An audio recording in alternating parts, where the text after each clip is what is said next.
More often than not, software projects need additional help, either in skills like an illustrator or just to deal with the additional workload. For this, hiring a freelancer makes the most sense. I've hired many freelancers in the past, and while a lot of them didn't hit the mark for me, I managed to create a system to consistently hire good to great freelancers for my projects. This video should help you find, hire, and keep amazing freelancers every time you need them. At the end of this video, I also share a pro tip how to build a freelance database. So stay tuned until the end. Alright, let's jump in. When should you hire freelancers? There are a few triggers that help you identify when you actually need to hire a freelancer. Number one, there's a skill you don't have in-house yet. Most of the time it's like an illustrator, a 3D animator or something like that you just don't have in-house, and it's not worth to hire them full-time. But sometimes you just need it. Then you can go ahead and hire them as a freelancer for a certain project. Number two, the project is not on track and there are not any blockers. This could mean there's just too much stuff in the pipeline and you need an additional freelancer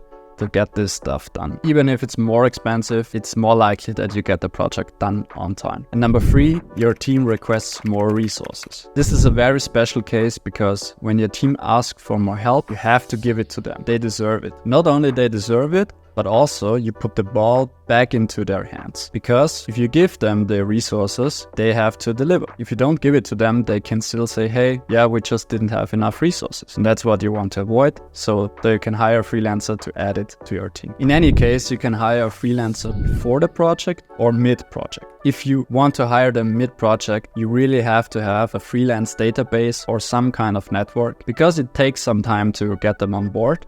And doing this mid-project is just way too much time. Okay, so now we know you need a freelancer. Let's take a look at how to actually hire them. First of all, you have to search them. Finding a freelancer is not as easy as you think. When I was freelancing myself, I thought I had to compete with hundreds of other people. But the reality is that most of companies and product leaders or CEOs, they don't have a freelancing network. So it's also really hard for them to quickly find freelancers, which means you're not alone. So the single best way to get freelancers is through referrals. I'm sure you have some kind of network with other founders, other people, other professional contacts, and you just ask them, hey, I need to get this and this done. Do you know someone? This is the best solution because they already screened this freelancer. They already worked with them.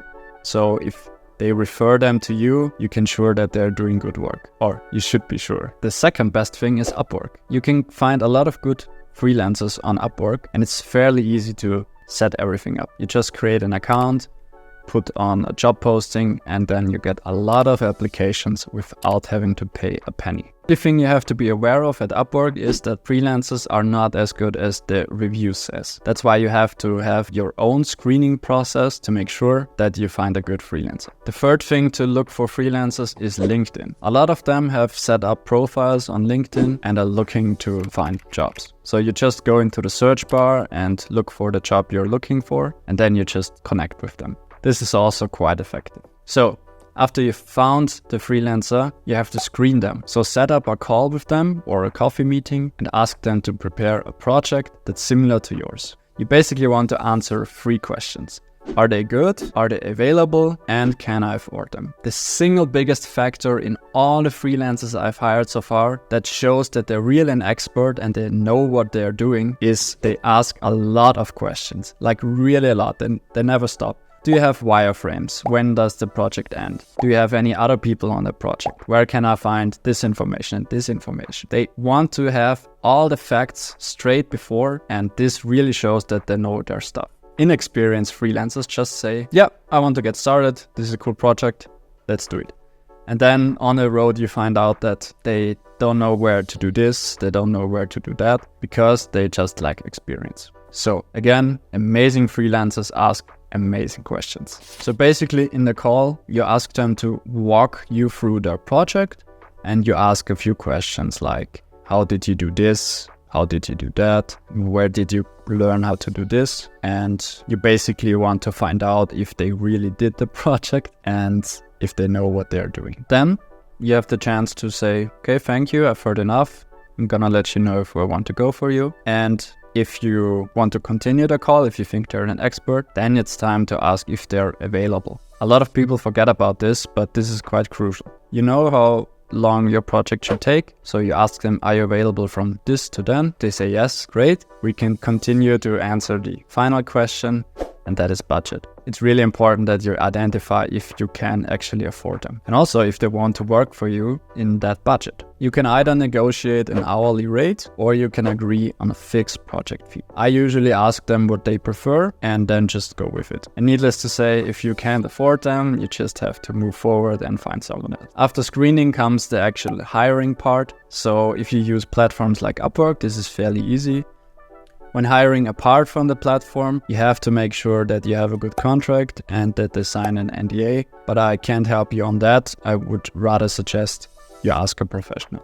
Once this is out of the way, you can onboard them. I usually do this by inviting them into Slack and into Notion.